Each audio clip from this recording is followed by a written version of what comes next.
Well, good evening, IFL Nation, and welcome back to the lab.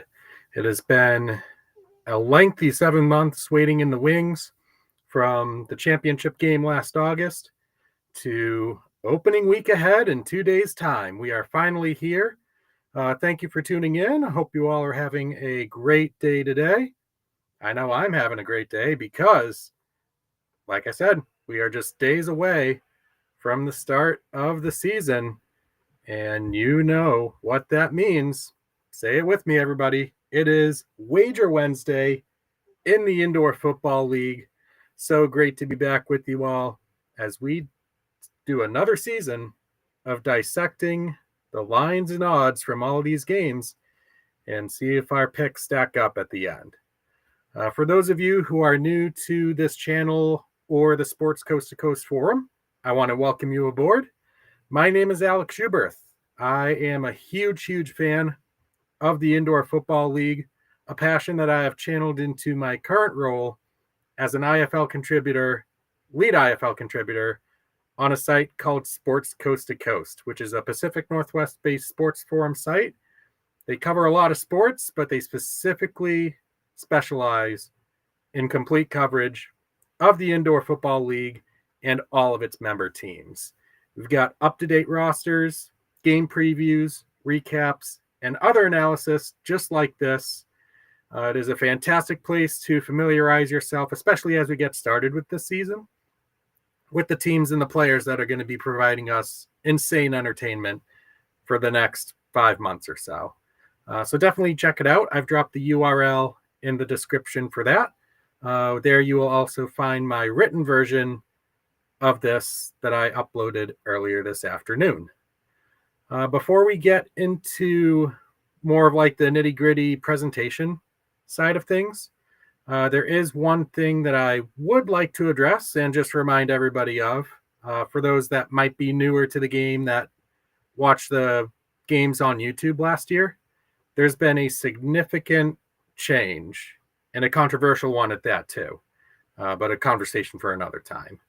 The games for 2025 are no longer going to be on YouTube. Instead, the IFL has decided to construct their own and sustain their own platform. That's called the IFL Network. I've dropped the URL for that also in the description below. It is very easy to sign up. Just put your name, email, and a few bits of other information there. And it comes with a 30-day free trial of the IFL Network. So that's the place to go for watching these games going forward. Hope you consider adopting it as I have. So with that, let's get to our presentation. So welcome. This is the start of the new season. Excitement all around the nation as we get set to kick off here. So we're going to be going over quite a bit tonight.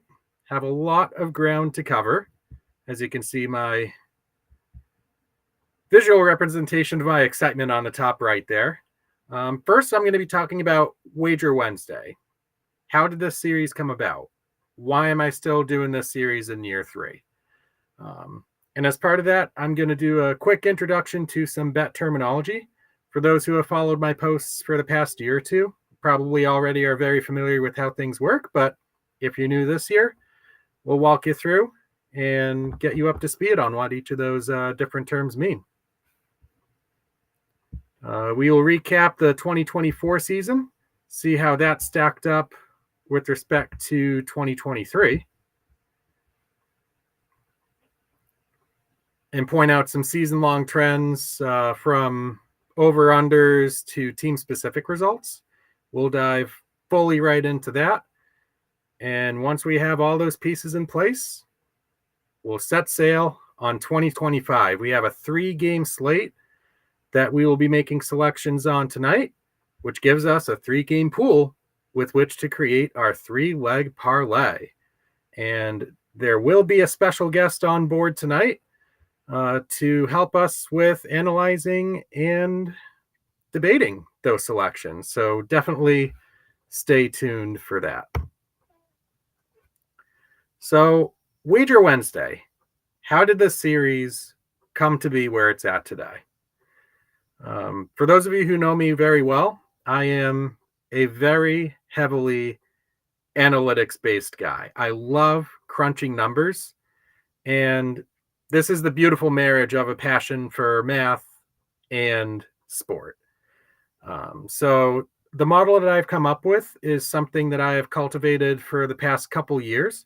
It borrows from various different systems of team ratings, along with some self-made predictive metrics, where we constantly update that on a week-to-week, game-to-game basis and see how does this line up versus what the general consensus is expecting.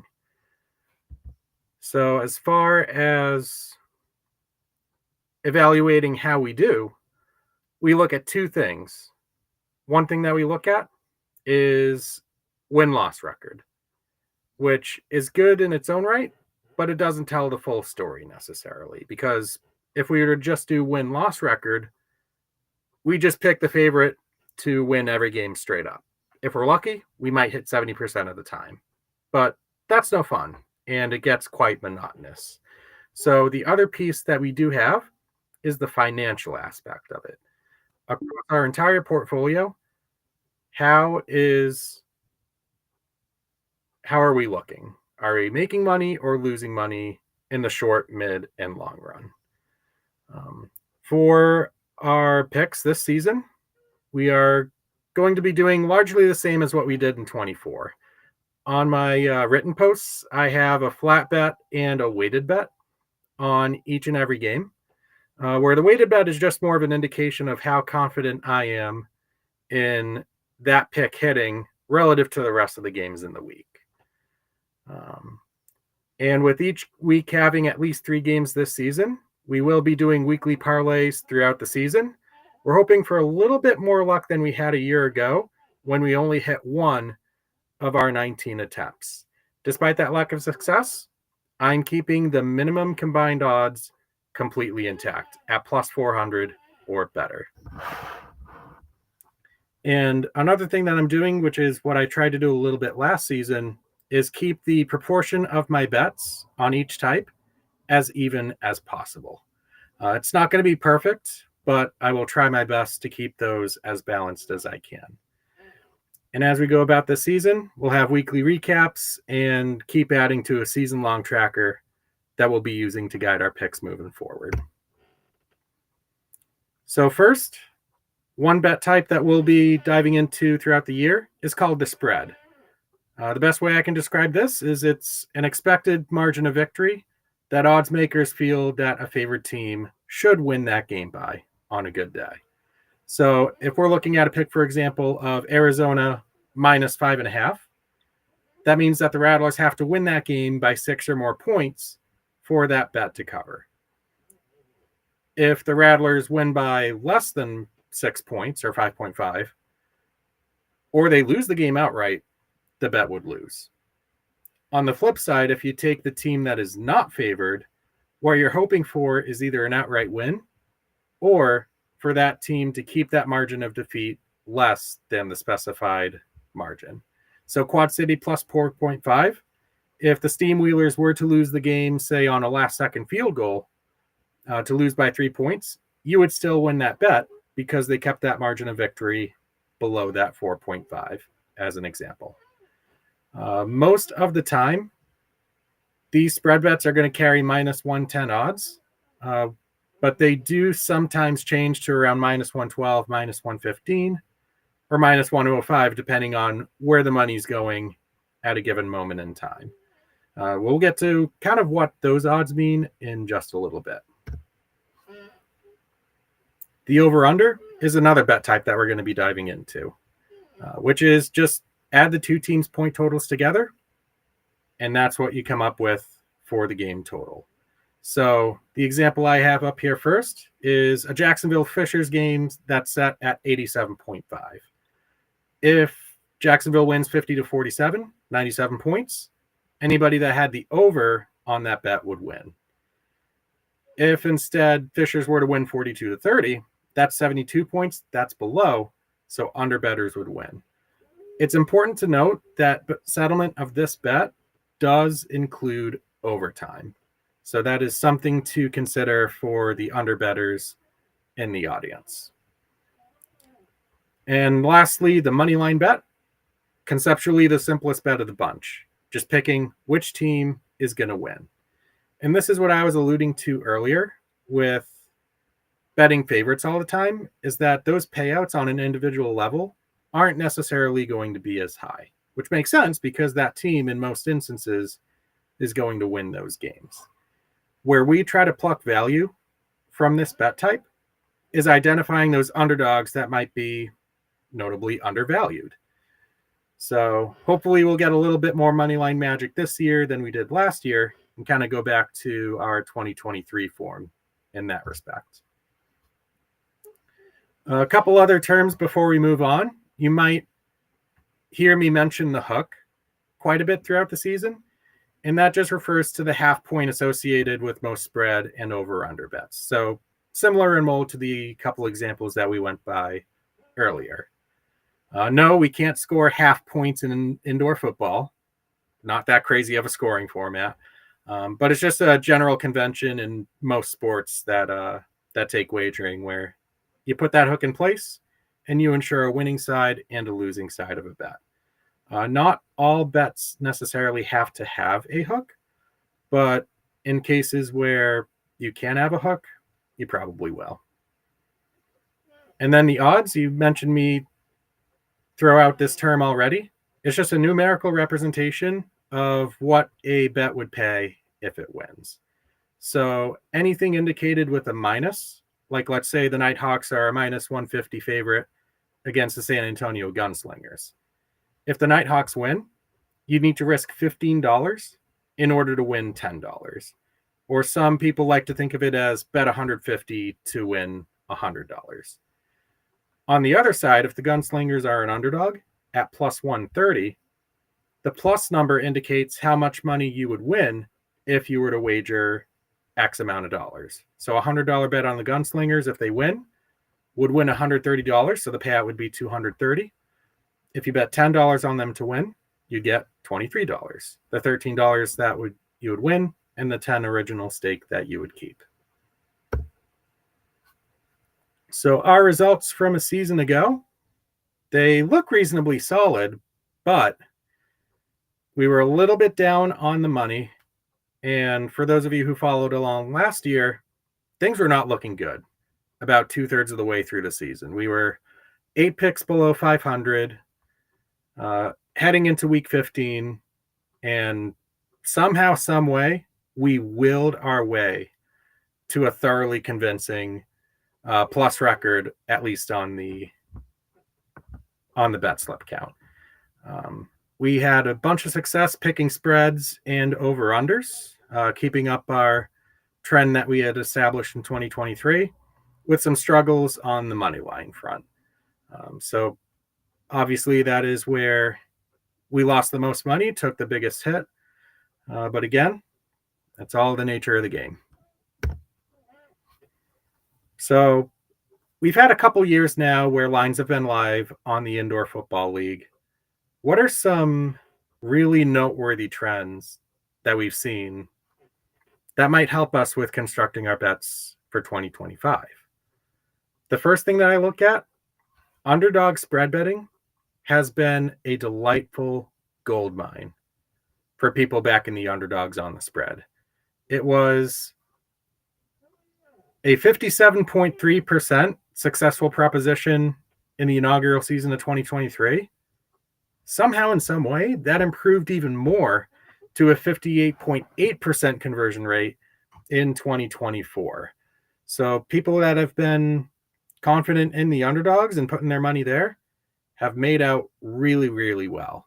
In fact, if you spent all of last year just picking underdog spreads, you'd have made 12% of your money, which is pretty nuts. For comparison, the stock market return is like around 6-7% on average. So crazy good times there.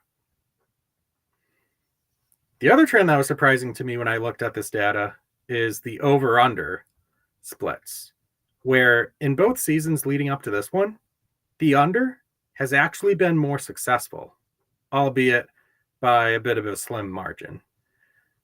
But there is value to be had, strangely enough to say, in a sport that is as high scoring as the indoor football league, that there's value here.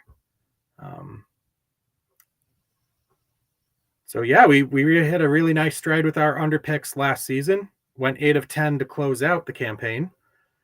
And the average IFL game in 2024 saw about 88.3 points scored. And we can see if we set 88.5 or 89 as that evaluation threshold for looking at records, it's a night and day difference between the success of the over when set at the average versus just even a half point more than that.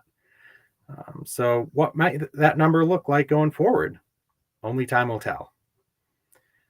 And favorites, we had mentioned if we're lucky, we might hit 70% of all of our favorite money line bets if we do wind up doing that. This is the reason why I say that. Historically, this has been about a 2/3 success rate, which really isn't quite enough to ensure that you'd be making a profit on just these bets alone.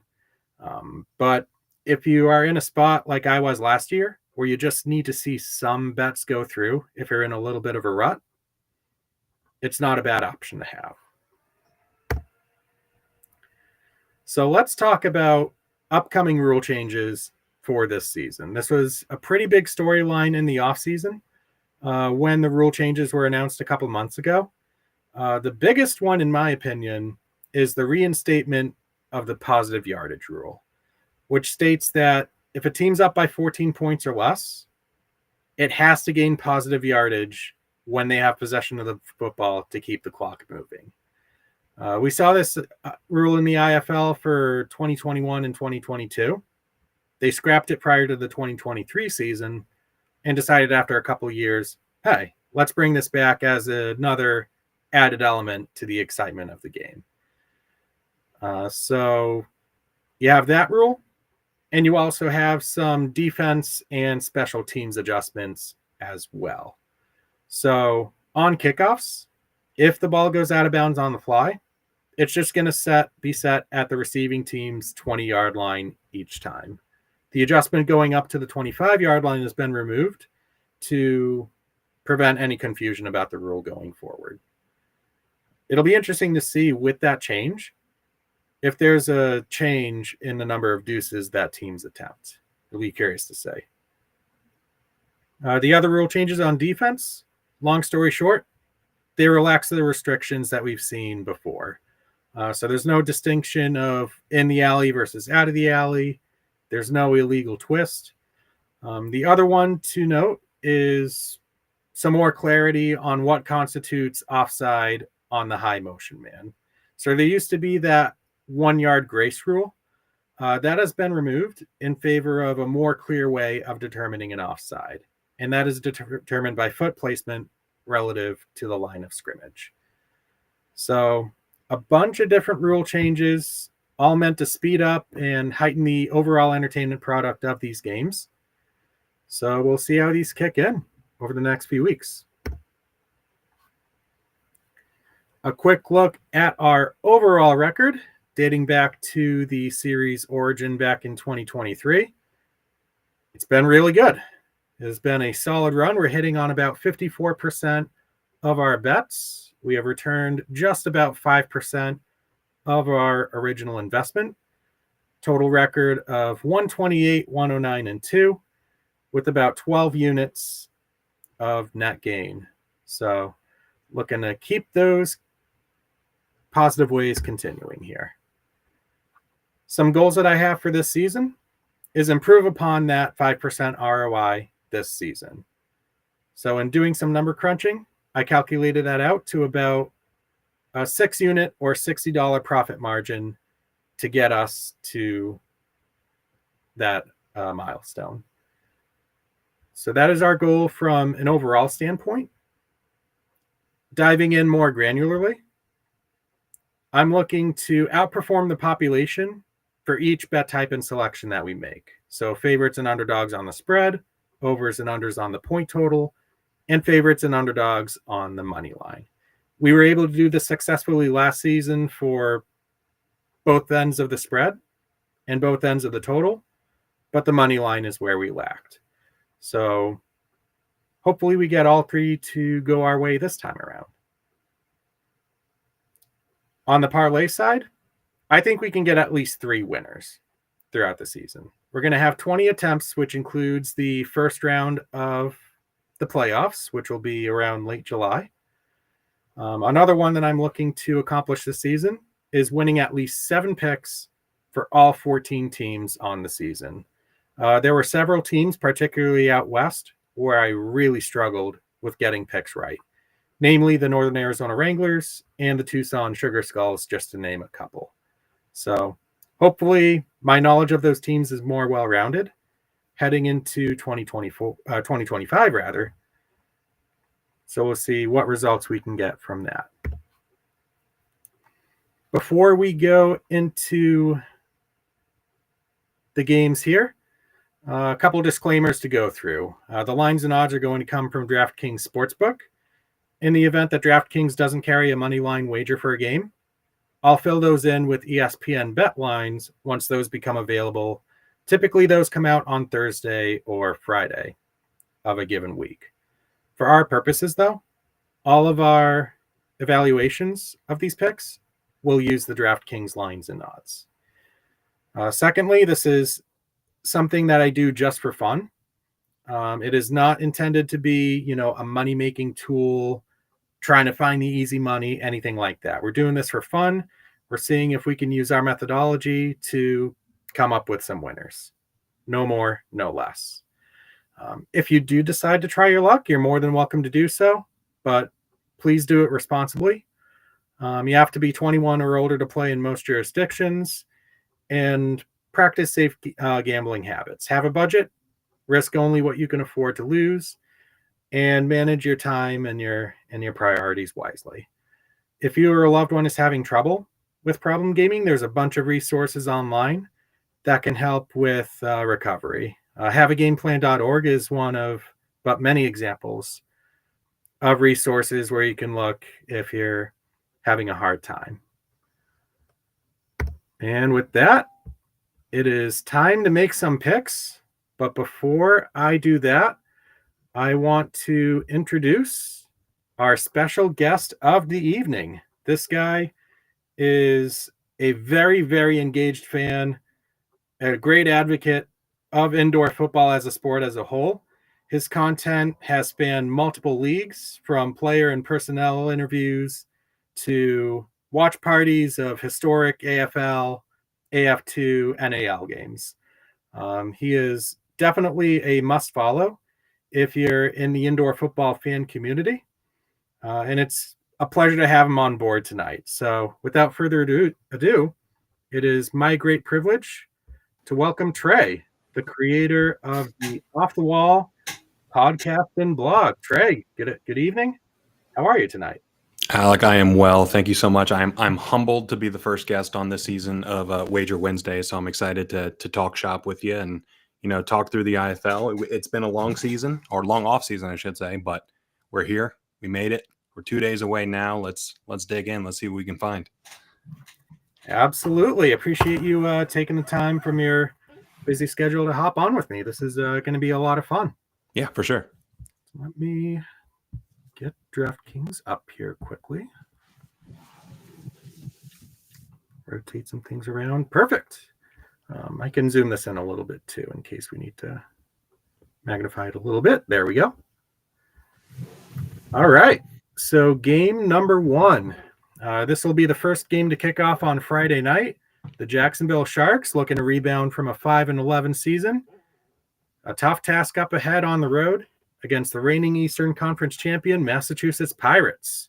who are being favored by 5.5 for Friday's game. The over-under is 84.5.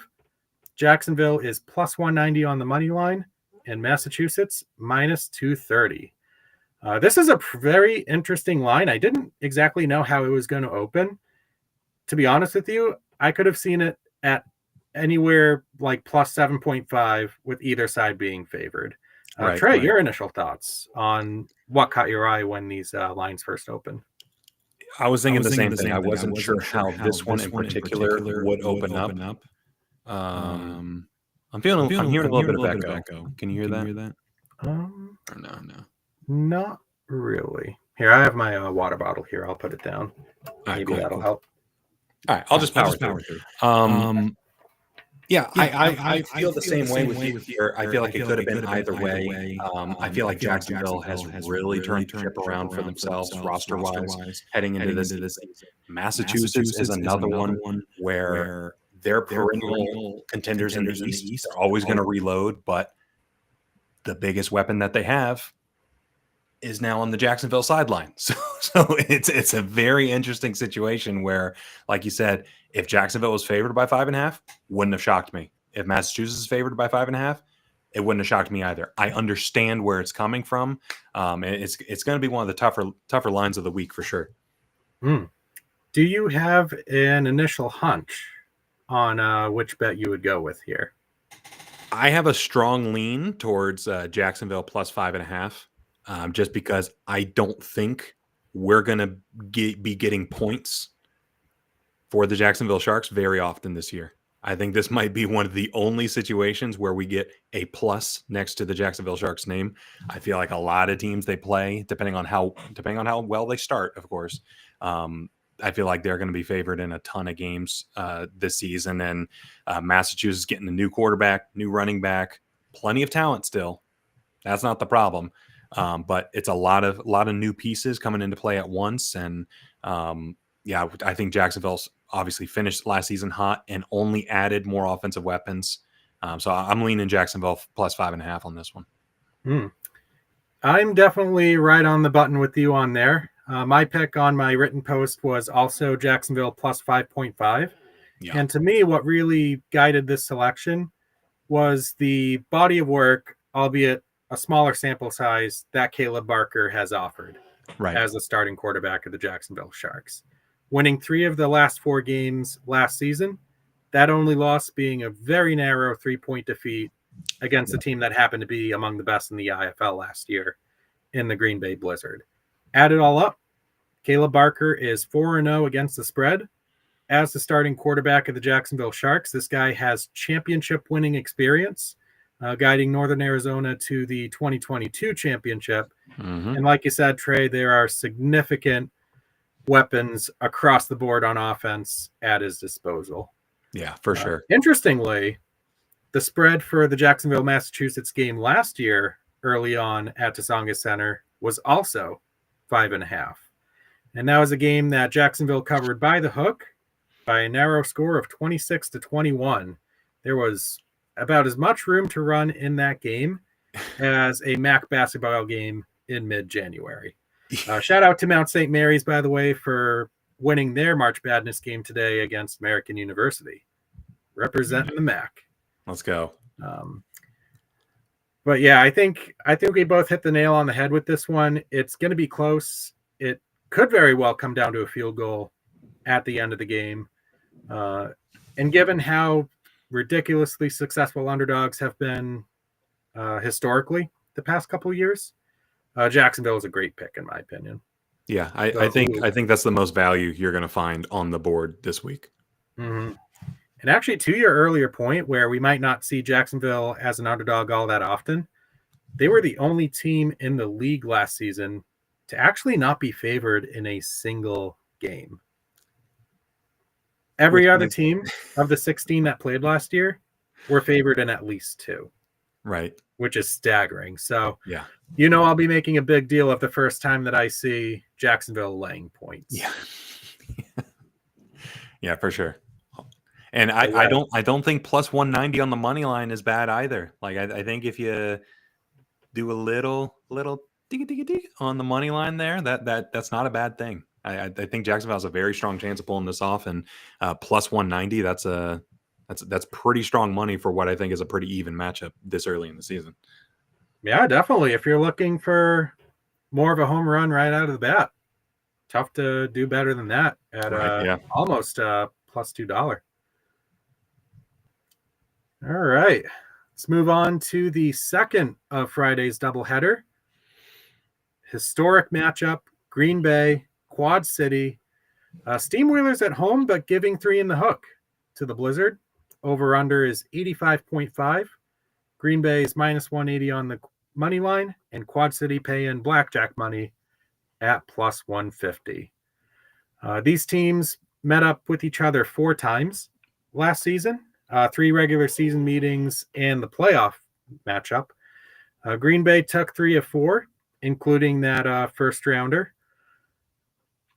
But to me, Quad City has a different feel when they play at home at the TaxSlayer Center.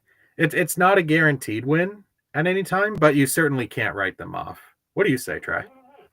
Yeah, I think Quad City is a drastically different team at home than they are away. Quad City was 6-2 at home last year. I believe you can check me on that, but that sounds right. As good as they were at home, they were equally bad on the road, where they were just a totally different ball club.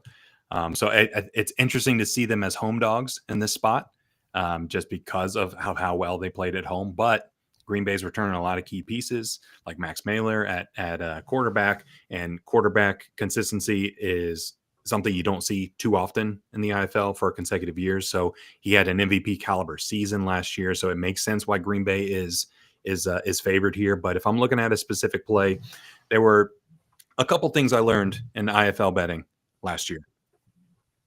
1, San Antonio overs. 2, Green Bay unders. Green Bay unders were unbelievable last year because they would drag teams into the mud and it would just turn into a fist fight. And no matter what the number was, it seems like they cleared it by 10 points every single time. Sometimes it'd be plus 90, it'd be a 60-point game. It'd be plus 80, it'd be a 70-point game. I think this one is going to be, I think it's going to be on the lower scoring end, especially with the defenses, having the rule changes in their favor. Daquan Neal, a little bit more of a running threat than some of the quarterbacks Quad City had last year. That's going to accelerate that clock a lot more. Probably longer drives. So I think the under is the play here, especially at 85.5. I feel like that's a little higher than I probably would have put it to start off. Yeah, I do like that. It definitely makes sense. For my single game bet, I actually stuck around with betting on the spread, and I am going to take Quad City on the points. This is 3.5. This is a key number in the world of football betting. And this is really about Quad City and the upside that they have at home, right? Like just looking at last year alone, they took down Massachusetts. They took down Frisco. They took down Green Bay. They proved that they have about as high a ceiling as any team in the league when they get to play in front of their fans at the Vibrant Arena. Right, yeah. Almost called it TaxSlayer for Footstack, but, sponsorships. Yeah. But yeah, this is another game where, these two teams, for whatever reason, when they meet up, it's always an instant classic. And more often than not, these games are really, really close. And with the upgrades that Quad City has on offense, we mentioned Daquan Neal at quarterback. They also bring in Joshua Mack at the running back position to fill in the role that Eddie Vander had a season ago. Yep. There's a very realistic shot that, Green Bay and Quad City go the full 15 rounds and we have a game decided by a field goal at the end, which if that's the case, we're in pretty good shape with taking the underdog plus 3 in the hook. Right. Yeah. Yeah. Home dog is a good spot for Quad City. Learned a couple little tidbits scrolling through socials and on different Discord channels. Todd Tryon is going to be at this game. First game he's ever been at in Quad City, which I found to be staggering. But then also ticket sales are looking really, really good for this Quad City game. They ran a St. Patrick's Day sale earlier this week where all tickets were $17, except for like the very front row. And somebody posted what the ticket availability looked like before, what it looked like after. It's a lot less seats available after that sale. So we could have a packed home court for Quad City, and they already had a home field advantage as it was. Now you pack a few more bodies in there. We might be seeing a stone cold crawl celebration at the end where they bust the beers and drink it on the sideline. So this is going to be a good one. I'm excited to see it. For sure. It is full steam ahead in quite literally every sense of the word out in the Quad Cities community. Yeah. That'll be a fun one. All righty. We're moving along relatively quickly here, but 3-game slate kind of goes like that. Yeah. Third and final game of the week. Mega awesome appeal. Tulsa Oilers, San Antonio Gunslingers. This one's expected to be a rootin' tootin' duel, where the road Oilers are laying one in the hook. The over-under is set at 91.5. If you're looking for the Oilers to win outright, that's minus 130. If you like San Antonio straight up to get the home win to set the tone for the season, that is plus 110. Trey, what do you think about this one? I think this is going to be a root and tootin' shootout. Like you said, it's going to be a very fun game. I'm excited to see each team has something there kind of evolving from last year. Obviously, Sam Castronova was a quarterback for San Antonio last year. He's over in Albany in the AF1. So how does Malik Henry step into that quarterback role to fill those shoes? Those are very big shoes to fill. But then on the Tulsa side, we've talked about it on the preview show that we got coming out tomorrow on the Off the Wall channel. So everyone go check that out. But we talk about Tulsa's defense from last year is basically being combined and fused with Frisco's offense from last year. And that's a pretty good combination. If you're gonna look at an offense from last year and a defense from last year, it's hard to say that you come up with a better one than that. So both teams have evolved a ton since last year. New quarterbacks for each. It's going to be interesting to see how they gel at different lengths. Awesome. Your initial pick for this one? For this one, I think I'm leaning Tulsa minus 1.5. I know San Antonio is going to be a very good team this year. They're going to score a ton of points, but I think one of the things we look at when teams have new quarterbacks or new offensive coordinators is we talk about that cohesion, right? We talk about, all right, Daquan Neal's going to Quad City. It might take some time to fully get into the system. TJ Edwards, this system is the system he's played in for the past 2 years. He knows the system. He won an MVP in the system. He probably could have been in the running for an MVP in the system last year if he didn't get hurt. And then we look at the pieces that are coming with him. He's got many of the offensive pieces that he was so successful with also coming with him. So it's like the gel time, it feels like they're going to be able to pick up right where they left off, probably after like a quarter or two, shake the rust off.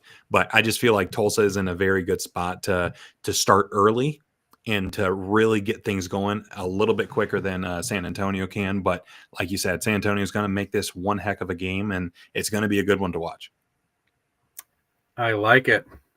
Solid selection. My pick with this one, I'm going to borrow a little bit from the off-the-wall playbook here, but the over at 91.5 is my play. Yeah. I mean, if we look simply at the few matchups that we saw last year between TJ Edwards / Frisco, because I know he did miss a game midway through in that sequence due to injury. Right. But anytime that the Fighters played the Gunslingers in 2024, you want to know the minimum number of points that a team scored in any of those games.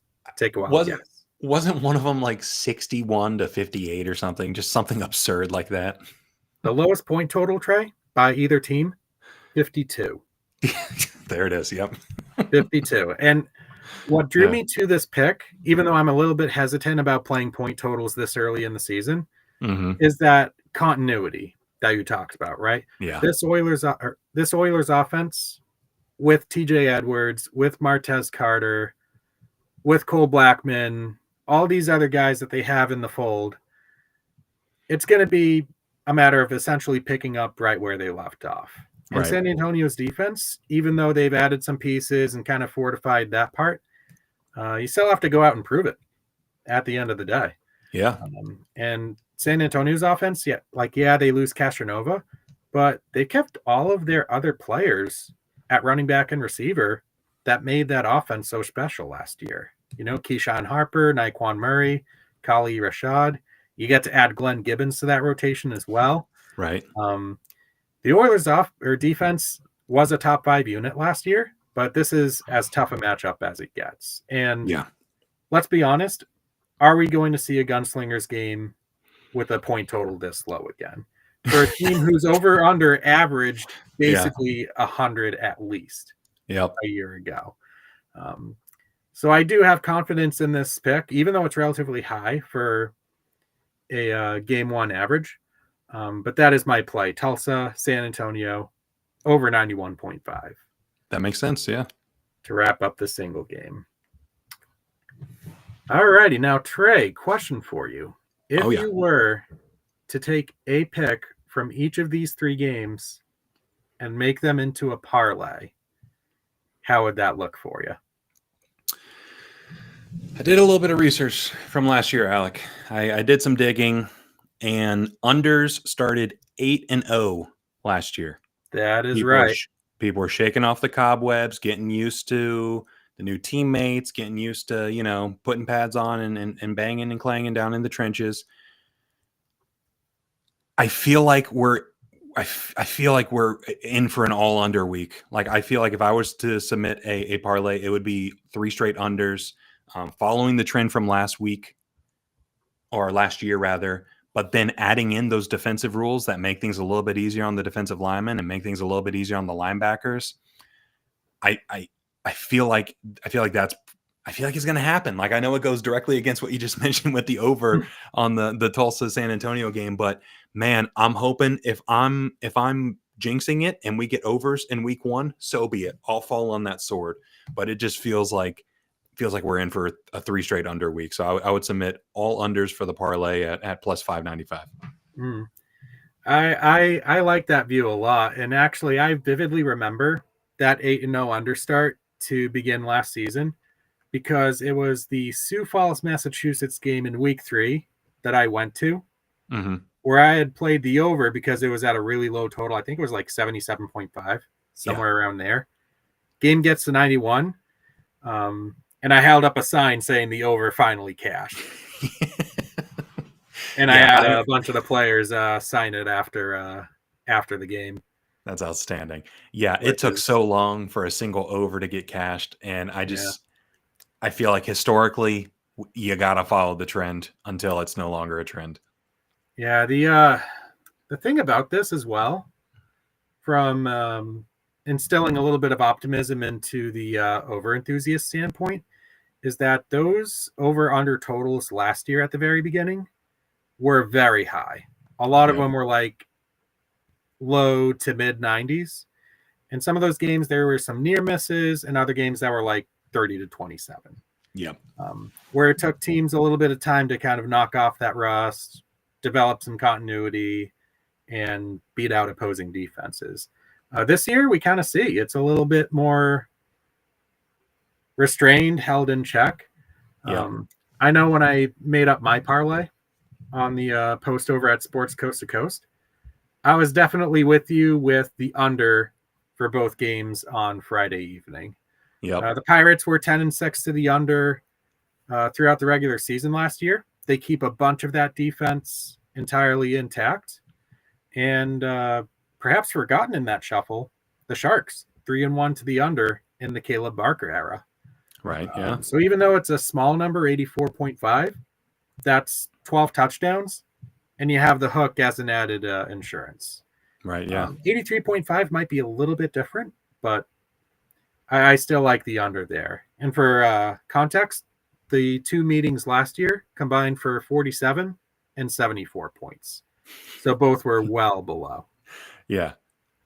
And you look at the teams that play in this first week, a lot of Eastern Conference teams, and that's the way it was last year too, where Eastern Conference historically is a little bit more, I guess, dirty, ground and pound, like a lot more physical.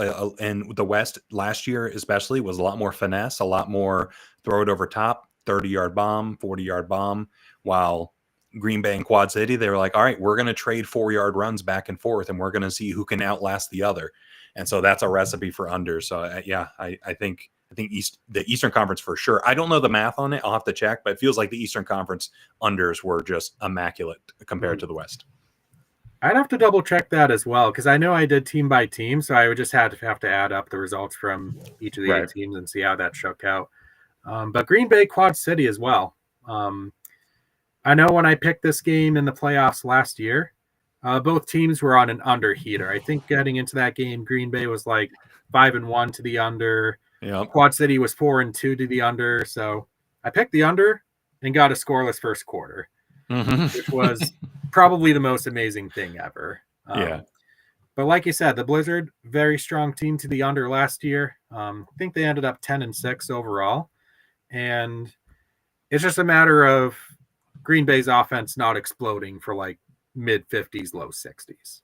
Right. Yeah. Is what you're going for here. Because if they're close to around their average last year, which was like 37 or 38 points given up per game, the under always has a reasonable shot when you're talking about, defense that ranks in the top 3, top 5 of the league in points surrendered per game. The way that I closed out my parlay, it's a little bit of a safer-ish route, relatively speaking. But I capped it off with Oilers money line. And this one boiled down to me simply from TJ Edwards' regular season track record. Right. The dude has lost, I think, 6 or 7 games in the past 3 years combined. And now you're telling me that we can back him to lead the Oilers to victory, only laying 30 cents. That to me is, it screams value. And that's what we're really all about here. Right, So, we align on quite a bit here. We'll hope for both Friday games to go under. And for Tulsa to blow the doors off Freeman Coliseum. And we will be 2 happy and rich men. Yes, let's go. Hopefully it's a low-scoring Tulsa win on low-scoring Tulsa win too. That's right, because you took the under with that. Yeah, exactly. Gotcha. I had gotten stuck on your single game Tulsa spread. Yeah. So to wrap up tonight, futures bets are typically available right around here. Yeah. As they were last year, but as you can see, the market's not quite open yet. Right. So what I ended up having to do was make up some hypothetical odds here. Ooh. And I'll see if I can push us to the side a little bit so we can view all those. Okay. These are just hypothetical odds that I had just made up. This is based mostly on the IFL's preseason power ranking post that they unveiled late last week. If these were the numbers that we had to choose from for a winner of the 2025 IFL National Championship, who would be your 2 favorite plays? Oh boy. Well, I know one of them. I'm trying to figure out the second one now. The first one would be Tulsa plus 950. I think that is outstanding. If that was the actual line, I think that is incredible value. Given how I think they're gonna saying they're a shoe in for the playoffs probably is going to be the kiss of death, but it seems like all signs are pointing to them being one of the final 4 in the Eastern Conference. So getting them at plus 950 would be a dream. I'd probably go. I don't hate San Diego plus 1200 either. I think that's pretty good odds because they're a team where when they're hot, but when the wheels fall off, man, look out. The wheels, the gears are going to be going all over the place. So if they can get hot at the right time and make the dance towards the end, Nate Davis, is on the back end of his career, might be the final run for old Nate. So I think I like the 2 that are back to back there. Tulsa plus 950 and then San Diego plus 1200. I think there's a lot of value there. Awesome. The first bet from here that comes to mind for me is the other plus 1200 bet in the Green Bay Blizzard. That was my 2B. You're talking about a franchise that, had everything finally click last year. Obviously stumbled in the Eastern Conference Final, but now that formula is firmly in place. And we can't dispute that this is still one of the strongest teams out there in the Eastern Conference. Right. They've earned that merit. 13 wins a season ago. And I mean, you look at their home games, they basically won every game except for the times that they played the Pirates by like 20 points, it seemed, at least. So if they're able to kind of maintain that and maintain that home field advantage, I could very easily see a scenario where Green Bay goes on a nice little revenge tour that winds them up in Tucson. Yeah. The other one that I like here, plus 800, Bay Area Panthers. Another 13-win team that fell short in the first round last season, upset by the Strike Force.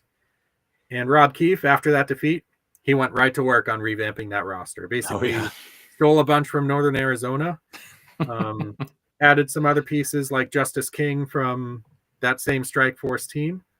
The Panthers could be another very, very strong team that could very well replicate that 13-win result from a season ago. Very live to finish atop the West, in my opinion. Yeah, there's some strong value there for sure. If these were indeed the lines. So again, hypothetical lines. We'll have to see if they ever get posted. You'd think they'd have to get posted tomorrow or Friday before the games kick off. But yeah, if these are, there's a lot of value to be had if these were the in fact the odds. I'm sure hoping so. I'm curious to see because I know ESPN Bet has also carried lines. They started doing so in the middle of last season, but they only had like single game bets. They didn't have a futures market as DraftKings did. So we'll have to see if those do happen to pop up prior to Friday's kickoff. If they happen not to, we might see them next week, but we'll see how it goes. Yeah, didn't the IFL make like a post with the futures odds last season? I felt like they did. I'd have to double check. I think you're right on that. I'm having trouble remembering exactly what it looked like. I remember it because I remember seeing San Diego was plus 2,000 and I was losing my mind. I was like, you've got to be kidding me. Like, yes, hammer that. Yeah. Hey, and you got within a game of the IFL championship last I know. I was feeling great about it. Yeah. So you were vigilant, jumped on that. Yeah, I might be nostalgia picking San Diego again just because of the good times I had last year. But hey, we'll see how it works out. Cool beans. Well, we will wrap it up for the night. Trey, thanks for tuning in again. Absolutely. Offering some of your insight and opinions on this. We'll see if we can get some winning slips heading our way this week. Let's go. Let's make it happen. The only way the only way you can go undefeated is throughout the whole season is to go undefeated in week 1. So let's see what we can do. Let's go 3-0. It's not a pipe dream. We can do it. I believe in us.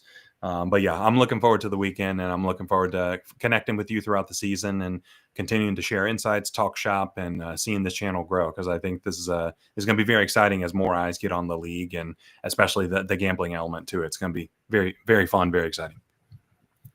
Absolutely. Love that mindset. Well, thanks again, Trey. You have a great night, and we'll touch base a little bit later. All right. Sounds good. Thank you. Anytime. Well, there you have it, folks. That was Trey from the Off the Wall podcast and blog, volunteering a bit of his time to share some of these picks and opinions with me. So hope you enjoyed it. And that is going to wrap it up for Volume 1 of 2025 of this Wager Wednesday series. Good luck to all of you out there that thinking about placing bets for the upcoming week ahead. Let's go print out the big bucks. Have a great night, everyone.